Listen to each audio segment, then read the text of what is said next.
Assalamualaikum warahmatullahi wabarakatuh. Alhamdulillah kita dalam keadaan sehat sehingga bisa mengikuti pembelajaran online menganalisis mutu nira dan produk olahannya.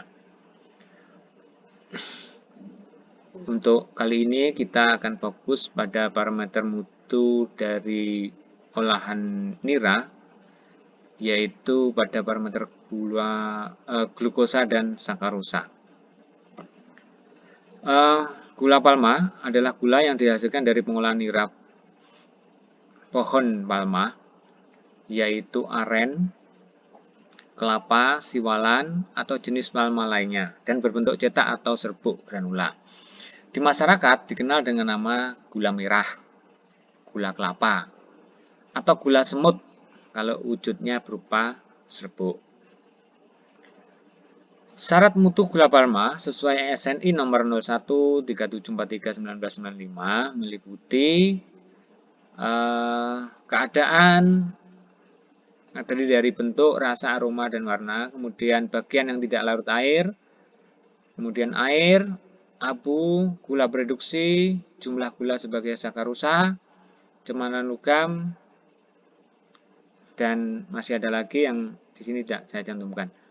Baik, kita lihat di sini, kita fokus ke sini, bahwasanya di sini ada gula produksi dan jumlah gula sebagai sakarosa.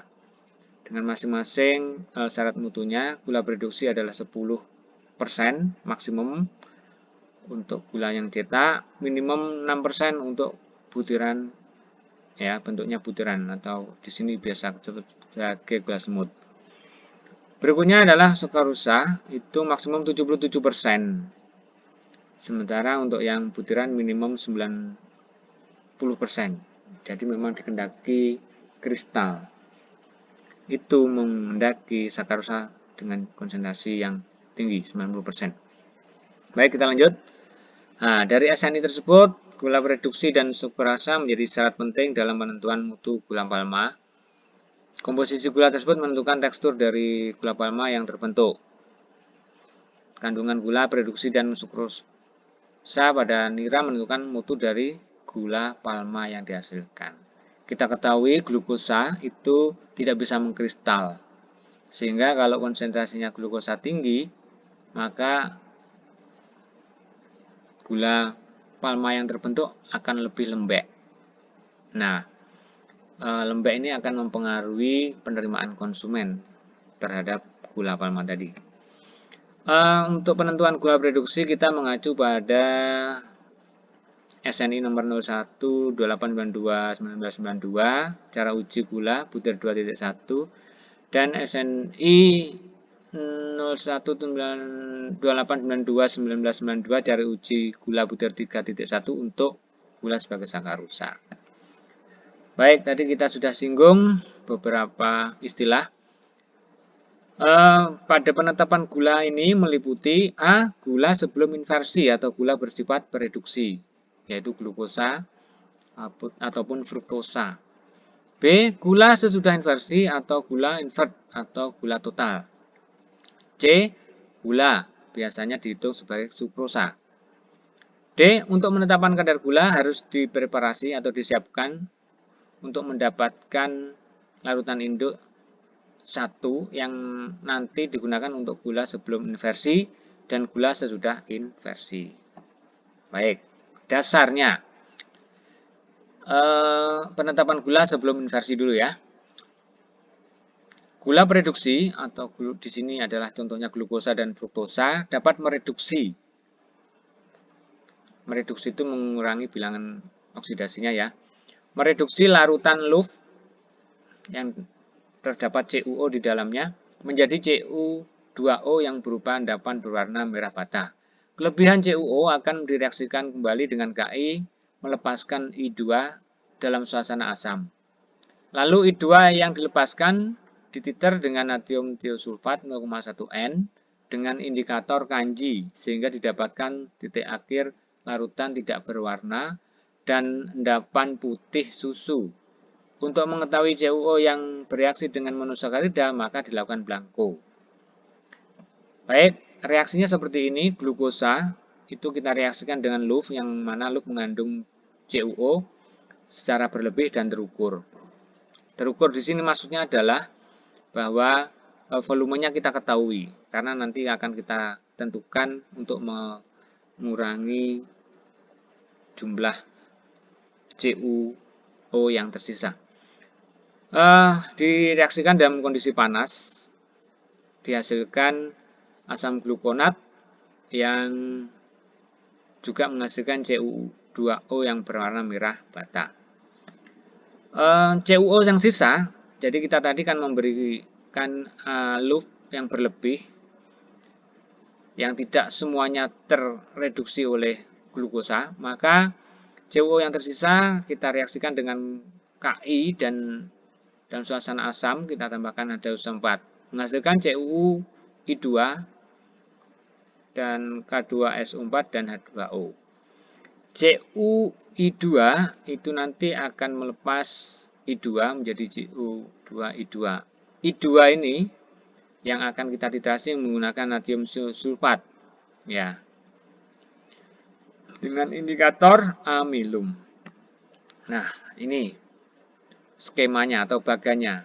Baik, baganya pertama kita siapkan dulu, kita timbang sampel yang sudah kita lembutkan, kita hancurkan, kita kecilkan ukurannya sebanyak 10 gram.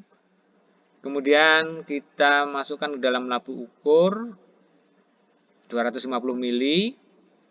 Setelah itu kita tambahkan PP asetat, dan di sini juga kita tambahkan Aquades, tapi jangan sampai penuh dulu.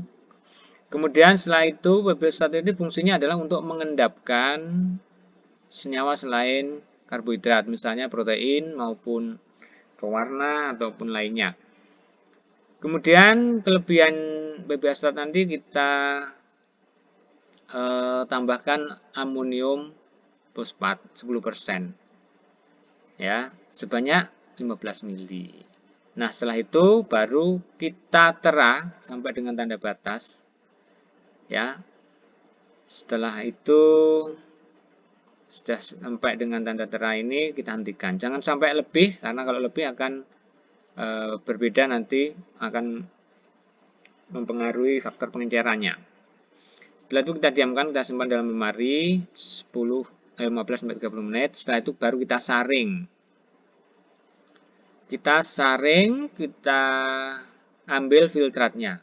Ini kita ambil filtratnya, kita sebut sebagai larutan induk 1.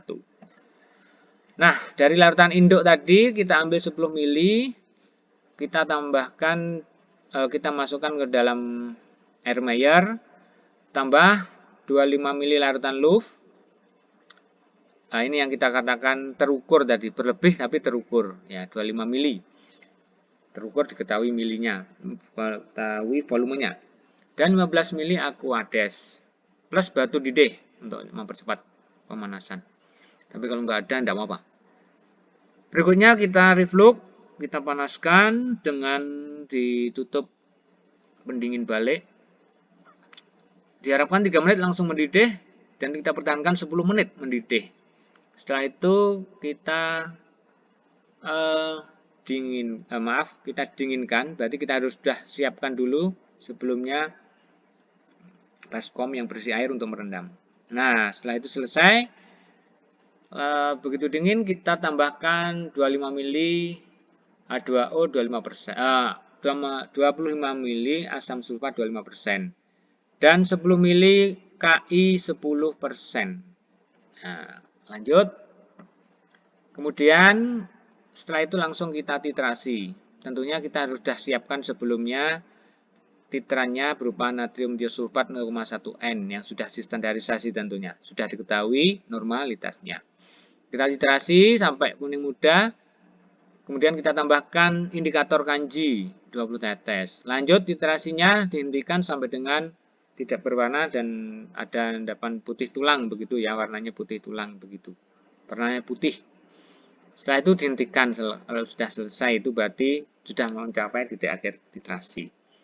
Kerjakan blanko. Sama proses blanko itu dengan yang ada sampelnya, cuman tidak ditambahi sampel, sampelnya diganti dengan Aquades. Nah, sudah ketemu, prosesnya sama, kemudian sampai proses titrasi. Selesai sudah. Volume titrasi blanko dikurangi volume titrasi contoh, itu nanti disebut militio. Nah, ini nanti yang akan digunakan untuk menentukan miligram glukosa yang bisa kita lihat di dalam tabel. Nah, di sini. Jadi tabel ini dapat kita peroleh dari mili titrasi blanko dikurangi mili titrasi contoh. Misalnya, mili titrasi blanko itu 25 mili, mili titrasi contoh 10 mili, maka mili titrasi mili natrium itu 15 kan, 25 kurang 10, maka mili glukosa 38,5. Nah, 38,5 kali faktor pengenceran. Faktor pengencerannya tadi adalah 25, diperoleh dari 250 diambil 10, berarti 250 dibagi 10, 25. Kali 100% dibagi miligram contoh. Miligram contoh tadi adalah 10 gram, berarti 10 kali 1000 ya. Seperti itu, kali dah. Ketemu persentasenya. Baik, seperti itu kita sudah dapat kadar gula inversi. Demikian untuk analisa gula sebelum inversi.